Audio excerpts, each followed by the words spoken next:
80,000 kilo expire बदबूदार गोश्त तल्फ कर दिया गया, जो शहर के बड़े और मारूफ रेस्टोरेंट्स को सप्लाई किया जाना था। कोल्ड स्टोरेज की आड़ में इंसानी सेहत से खिलवाड़ किया जा रहा था, जहां गर्दने, पंजे, कलेजी, विंग्स और रेडी टू कुक प्रोडक्ट्स को बोरियों में रखा गया था, जबकि दर्जा हरारत कंट्रोल का निजाम भी मौजूद नहीं था। फूड अथॉरिटी ने कार्रवाई करते हुए मुलजिम को गिरफ्तार किया, मगर सवाल ये है कि ये जहर रोजाना कैसे हमारे घरों तक पहुंचता है। दूध जैसे हसास प्रोडक्ट्स हजारों लीटर रोजाना तलब होते हैं, दुकानें सील और जुर्माने भी किए जाते हैं, मगर चंद घंटों बाद दोबारा सब फाल हो जाता है। क्या ये कार्रवाइयां महज दिखावा है? खबरें की निशानदही पर पिछले दिनों 2500 लीटर मुजरे से दूध भी तलब किया गया, जो इस बात का सबूत है कि मीडिया की तवज्जो दिलाना कितना जरूरी है। हालिया दिनों गुजरांवाला में इंटरनेशनल कबड्डी प्लेयर की बच्चियों की हलाकत गैर मेयारी फास्ट फूड की बदतरीन मिसाल है। क्या हुकूमत और इदारों की ये जिम्मेदारी नहीं खुराक के कातलों के खिलाफ वैसे ही सख्त एक्ट और ऑपरेशन हो जैसे जराइम पेशा अफराद के खिलाफ होते हैं? हर शहरी का फर्ज भी बनता है कि वो खामोश तमाशाई न बने, गलत की निशानदही करे और अपनी नस्ल को खामोश जहर से बचाए।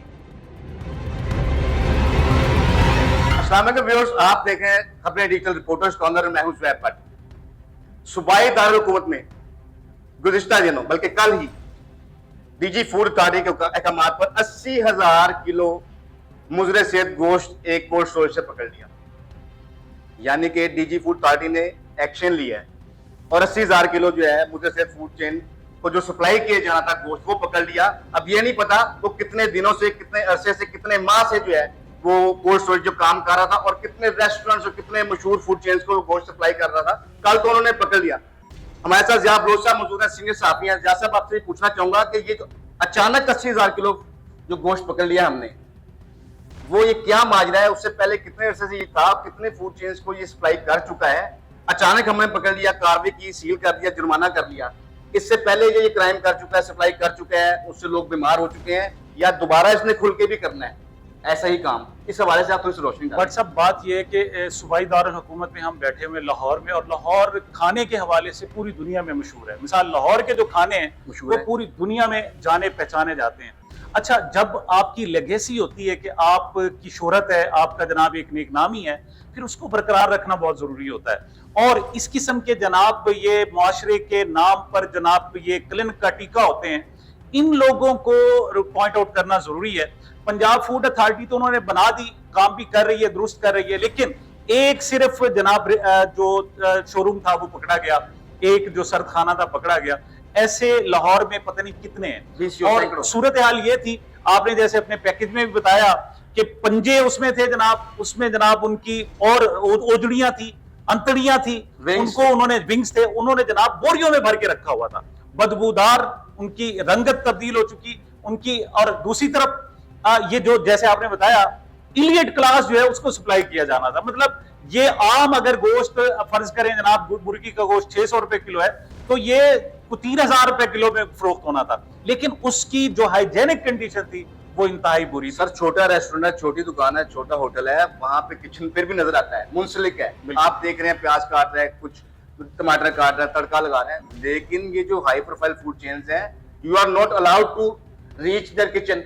बट साहब, आप पाकिस्तान के शहरियों की सेहत के साथ खिलवाड़ कर रहे हैं।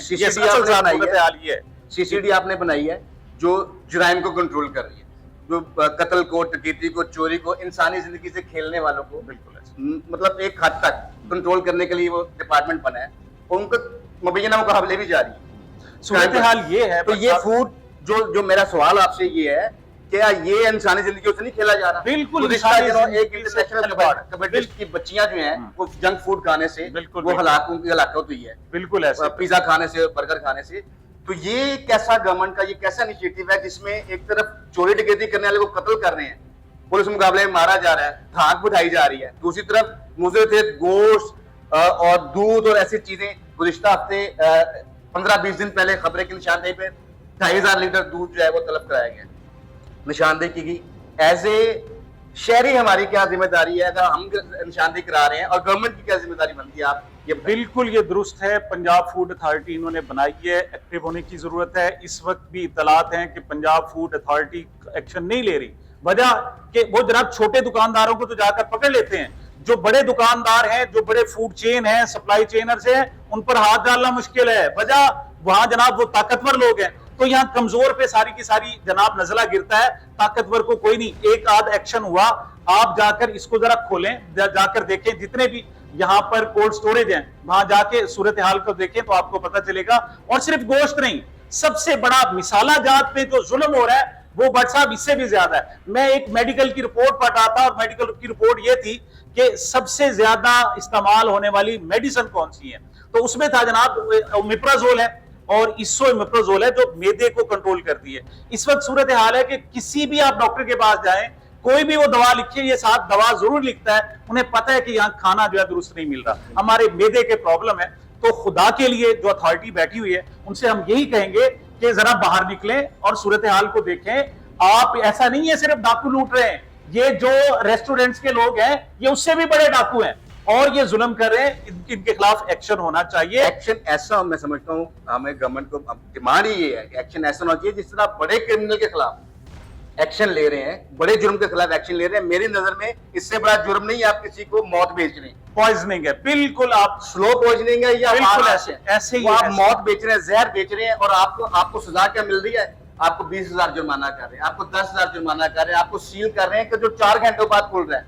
गुज़िश्ता दिनों भी एक रेस्टोरेंट, एक होटल में, एक मार्की में फूड पॉइजनिंग हुई 150 बंदों को एक ही वक्त खाना खाने में, और वो 8 घंटे बाद दोबारा खुला हुआ था। बिल्कुल ऐसा। तो हमारे लिए इनिशिएटिव ये लेने की जरूरत है, गवर्नमेंट को ऐसा लायबल बनाने की जरूरत है। आप ये समझते हैं क्या ये जरूरी नहीं कि इनका डीसील नहीं होना चाहिए, इनको सील की बजाय इनको बंद ही कर देना चाहिए ताकि धाक जो बिठानी है 2, 4, 10, 20, 50, 100 आप बंद कर देंगे, माइट भी पॉसिबल कि उस तरह उसका रेशियो भी जहर की बेचने की कम होती जाए। बट साहब आप जिहाद कर रहे हैं, इसको हम लेंगे इंशाल्लाह, इसका फॉलोअप भी देंगे कि कितने रेस्टोरेंट सील किए गए, किस किस्म के, इस किस्म के जनाब जो कोल्ड स्टोरेज थे उन पर एक्शन हुआ है, और इंशाल्लाह हम अपने रिपोर्टर्स कॉर्नर में इस हवाले से सर्वे भी कराएंगे और इंशाल्लाह प्रॉपर जो है अपने अवाम को आगाह रखेंगे। लास्ट क्वेश्चन मेरा ये है, जिम्मेदार आप किसको समझ रहे हैं? मैं समझता हूँ, देखें वो एक शख्स था ना, एक मुसाफिर था, वो गुजर रहा था, पहले तो इस तरह गाड़ियां वगैरह नहीं होती थी, लोग पैदल जाते थे, तो वो क्या किया कि उसकी चोरी हो गया, सामान चोरी हो गया, तो वो काजी साहब के पास गया और काजी साहब से कहने लगा, काजी साहब मैं मुसाफिर हूँ, लाहौर से गुजर रहा था, मेरा सामान चोरी हो गया। काजी साहब ने पूछा, उस काजी होते थे जज, कि कैसे चोरी हुआ? उसने कहा जी मैंने सामान रात को रखा और मैं सो गया।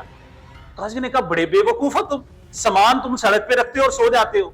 उसने कहा हाँ बेवकूफ हूं, मैं समझ रहा था शायद काजी साहब जाग रहे हैं, इस वजह से मैं सो गया था। बात यह है कि जब तक गवर्नमेंट नहीं जागेगी उस वक्त तक बात नहीं बनेगी। आप वोट लेकर आए हैं, आप पर लोगों की जिम्मेदारी है।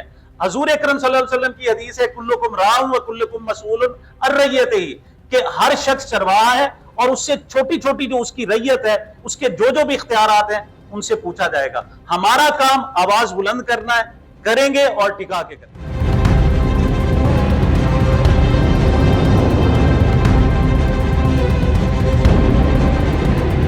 गवर्नमेंट को जगाने की आपने बात की, जब तक गवर्नमेंट नहीं जागेगी तो गवर्नमेंट को वाकई मैं समझता हूँ कि जागना चाहिए। बिलावल भुट्टो दौरे कर रहे हैं अमेरिका के हफ्ता हफ्ता के, इससे पहले भी वजारत खारजा पे वो उन्होंने झूले लिए हैं। तो आप क्या देख रहे हैं इस चीज़ को कि ये पिछले सेनेट के इलेक्शंस में सीटें भी इनकी ज़्यादा हो रही हैं और ये किस तरफ करवट ले रहा है? क्या जरदारी कार्ड कुछ चलने वाला है, कोई जो इनकी पहले था? भट्ट साहब सबसे पहले तो आपको मुबारकबाद। देखें जो आज आपने एक्सक्लूसिव खबर रोजनामा खबरें में फ्रंट पेज पे अपर हाफ पे लीड के सामने छापी है ना जी, मैं कहता हूं कि खबर अखबार रोजाना छपते हैं, 1 या 2 खबरें होती हैं जो न्यूज ऑफ द डे होती हैं। अच्छा, और ऐसी पंचिंग यानी खबरें की पहचान यही है कि आप वो खबर देते हैं जिसके पीछे खबरियत होती है, पीछे बहुत सारी कहानियां होती हैं। तो मैं जो न्यूयॉर्क के हमारे रिपोर्टर हैं उनको सबसे पहले मुबारकबाद। और भट्ट साहब कोई सिलसिला ऐसा करें कि हम रिपोर्टर्स को जो है लाइन पे भी ऑडियो वीडियो भी लिया करेंगे, उनसे बात भी किया करेंगे, क्योंकि हमारे इनिशियल प्रोग्राम है। तो ये स्टोरी क्या है जी? स्टोरी ये है, मैं आपको बताता हूं कि बिलावल भुट्टो, छोटी सी बात है लेकिन उस बात के अंदर जो बात है वो बहुत बड़ी बात है। खबर ये है जागने की बिलावल भुट्टो जरदारी साहब पूरे एक हफ्ते के दौरे पर पहुंचे हैं अमेरिका। वो एक airport, John F candy airport पर उतरे और वहां से एक हफ्ते बाद फिर दोबारा पाकिस्तान के लिए रवाना हुए। लेकिन सबसे बड़ी बात यह है कि उनकी एक्टिविटीज रिपोर्ट नहीं हुई।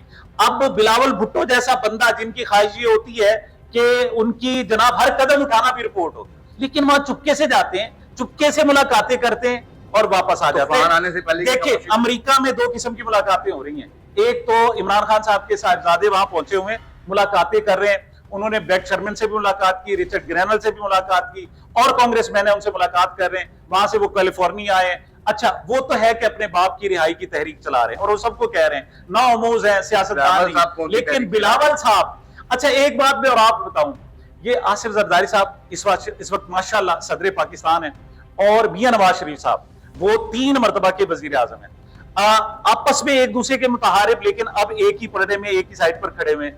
लेकिन यकीन करें कि दोनों का दुख एक है इस वक्त। मैं आपको सच बताऊं आपको, और वो दुख क्या है? आसिफ जरदारी साहब चाहते हैं कि मेरी जिंदगी में बिलावल साहब वजीर आजम बन जाए। तो इसका मतलब है ये सियासी मुहिम है, सुने सफारती दौर है। और मियां नवाज शरीफ की ख्वाहिश है कि उनकी जिंदगी में मोहतरमा मरियम नवाज साहब वजीर आजम बन जाए। ये दोनों की एक ही किस्म की ख्वाहिश है, और दोनों का प्रॉब्लम भी एक है। मैं आपको बताऊं क्या, आसिफ जरदारी साहब की सेहत ठीक नहीं है, उम्र का तकाजा है, वो पिछले दिनों शदीद दलील रहे हैं। अब वो चाहते हैं कि अगला इलेक्शन किसने देखा, वो है ना कि दिन आवे ना आवे, दिन चढ़े ना चढ़े, इसी असेंबली में कोई जुगाड़ हो, जोड़ तोड़ हो, और बिलावल साहब तैयारी वही है सेनेट। अच्छा, मैं एक आपको ये और खबर देता हूं जनाब। ये जब ये 8 अप्रैल 2024 के इलेक्शन हुए थे, उसमें एक खामोश अंडरस्टैंडिंग कहते हैं पसे पर्दा ये भी थी कि 2.5 साल की बात हुई थी कि 2.5 साल मुस्लिम लीग नून हुकूमत करेगी, और फिर 2.5 साल जो है पीपल्स पार्टी को मौका दिया जाएगा। अच्छा, पीपल्स पार्टी के देखें, ये हमेशा इतराज करने वाले, लेकिन ऐसे नेक और अच्छे बच्चे बने फिर रहे हैं। थोड़ा सा उन्होंने बजट में कहा इतराज करेंगे, उन्होंने जब बिलावल साहब ने कहा जी मैं तो हाजिर हूं जनाब, सबसे पहले मैं, वो शीरो शक्कर हो रहे हैं। उन्हें वजह कि अगर 2.5 साल के लिए वजीर आजम बिलावल साहब बनते हैं तो फिर नून लीग से वो एक्सपेक्ट ऐसे करेंगे जैसे हमने एक बच्चे बने, वैसे आपने हमारे साथ चलना है। एक तो ये सबसे बड़ी बात।